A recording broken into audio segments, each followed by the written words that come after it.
Muy buenos días. La ponencia se denominó la organización comunitaria, pero yo me atreví a agregarle un poquito otras cosas, que dice la organización comunitaria en contra de la seguridad, de la inseguridad alimentaria y la pérdida de soberanía en México. En principio quiero felicitar a nuestras amigas y amigos de la Asociación Puente a la Salud Comunitaria y a todas las personas que participan y trabajan en las redes regionales de Amaranto. También agradezco el permitirme platicar sobre la organización comunitaria y sus diversas formas de lucha y resistencia ante la pobreza, la inseguridad alimentaria y la pérdida de soberanía en nuestro país. Hoy en día la alimentación ha dejado de ser un derecho humano para convertirse en un negocio dominado por grandes empresas agroexportadores, en su mayoría transnacionales.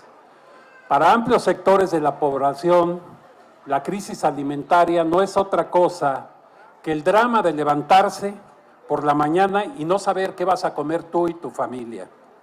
Crisis alimentaria es cuando de la noche a la mañana, como por arte de magia, los precios de la canasta alimentaria suben por las nubes y con ellos se aleja la posibilidad de acceder a los mismos alimentos para ese día. En este sistema actual, un enredo en los discursos en torno al concepto de la crisis alimentaria. Se le llama elegantemente crisis alimentaria cuando lo que se intenta es disfrazar o disimular el hambre, la pérdida de soberanía, la especulación y el envenenamiento industrial, llamándosele entonces elegantemente crisis alimentaria. Esta crisis no son solo un problema del día de hoy, tiene causas profundas y se dan a partir de la instauración de la globalización capitalista, el desmantelamiento de las políticas agrarias y alimentarias, el empobrecimiento finalmente es de carácter profundo y viene desde tiempo atrás.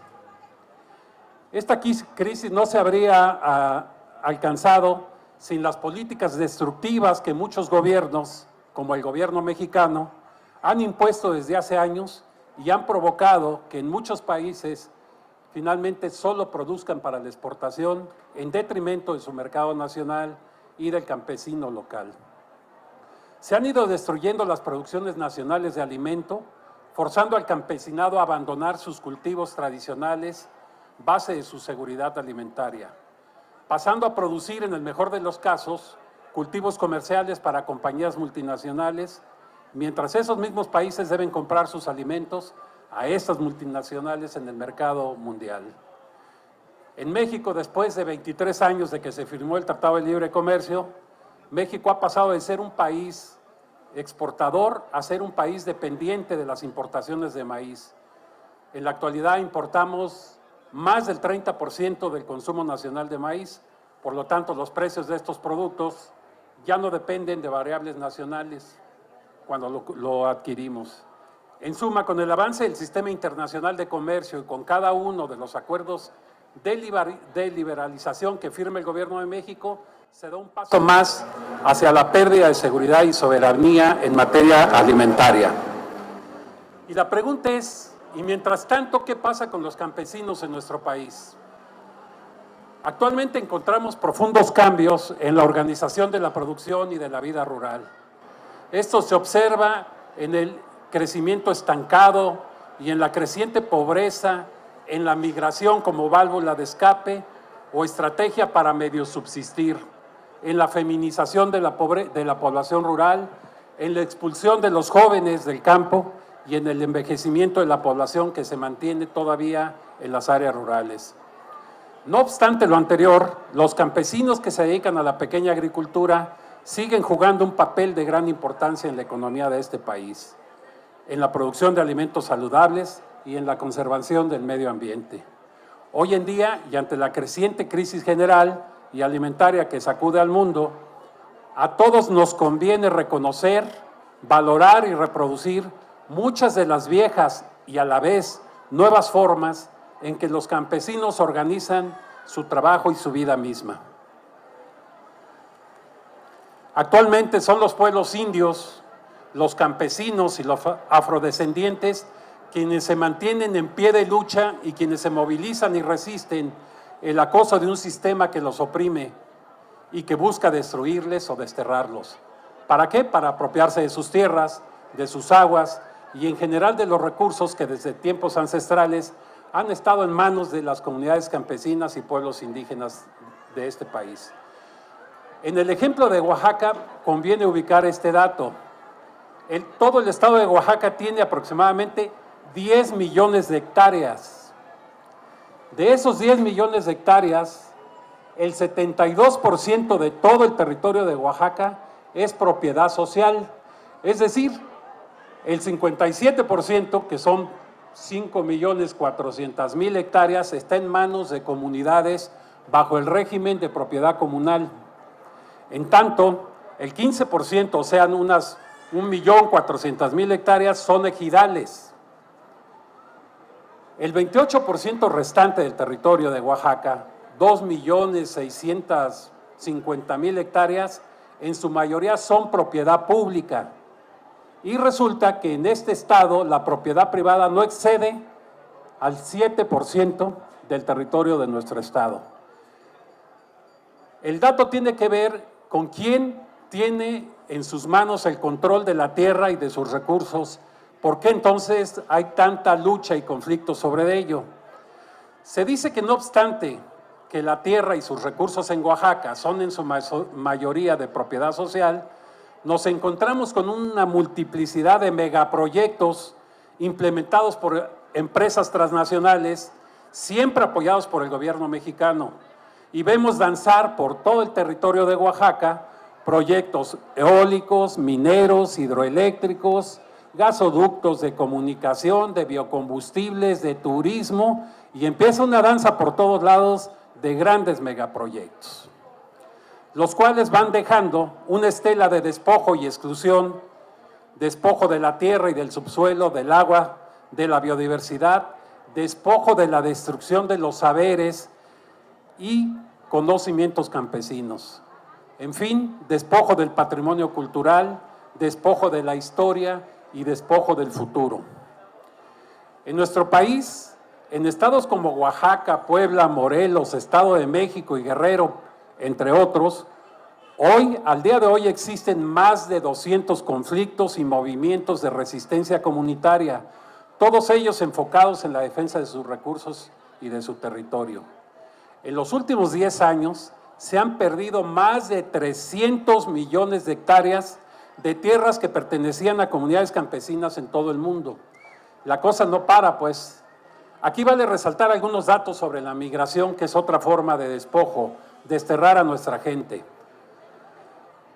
En Oaxaca, la población campesina e indígena se estima que ha lanzado hacia afuera más de 1 millón de oaxaqueños. Tenemos en la actualidad trabajando en el norte de México, en Estados Unidos, en Canadá e incluso en Alaska. Y que de muchos de estos migrantes provienen el gran número de remesas que entre enero y diciembre de 2015 se ha considerado ya alcanzarán un monto de 1.200 millones de dólares, lo que envían nuestros paisanos oaxaqueños a esta entidad en el año 2015. O sea, unos 20.400 millones de pesos, nada más. Y algo así como 1.700 millones por mes. Con más claridad, nuestros migrantes mandan 60 millones de pesos por día en el año 2015. Vean el dato, la fuerza que tiene ese dato. Esta es la pequeña y módica cantidad que los migrantes oaxaqueños envían a sus familias. El promedio son $350 al mes por cada familia. ¿A quién conviene que esto sea así? Si vemos que incluso estos montos de remesas están por arriba del presupuesto del gobierno de Oaxaca y muy por arriba de los ingresos obtenidos por el turismo, a nivel nacional incluso por arriba de los ingresos y divisas que se obtienen por el petróleo. Entonces vale la pena que nos preguntemos de quién depende la entrada de divisas y el sostenimiento de la economía nacional y del estado de Oaxaca. En la crisis actual generada por la voracidad del gran capital, se ven cada vez más amenazadas la tierra fértil, el agua dulce, la biodiversidad y los conocimientos campesinos. Ante todo esto, hoy en día, cobra mucha más importancia las luchas campesinas por la defensa de la tierra y del patrimonio familiar y comunitario. Así, la defensa y preservación de la cultura, las formas de organización y los espacios comunitarios es vital, pues se vuelve un asunto de vida o muerte. Está en juego la vida misma, cuando el negocio de los alimentos especula con la producción y con el hambre, cuando su modelo tecnológico es ambientalmente destructivo y depredador. Está en juego una lucha por el espacio vital de las comunidades, pero también está en entredicho la supervivencia de quienes no habitamos en el medio rural ni trabajamos en el campo, pero sí dependemos de él para comer y en consecuencia para vivir. Por todo ello, esta es una lucha que nos incluye por igual a productores y consumidores.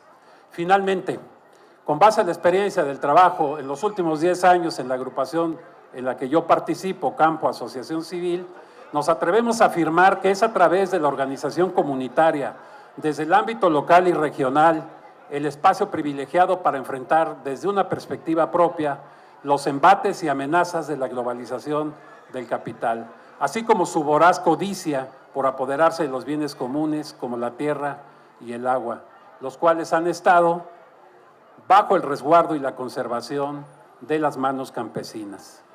Desde quienes integramos la Asociación Civil Campo expresamos nuestro más alto reconocimiento a los pueblos y comunidades que luchan por la defensa de su territorio, de sus recursos naturales, del agua y de la vida.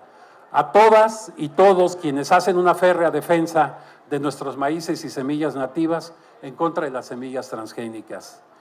Hoy, quienes más resisten ante los embates de los grandes capitales son las mujeres y los hombres del campo, las comunidades que tienen los derechos de posesión sobre la tierra que habitan y que trabajan.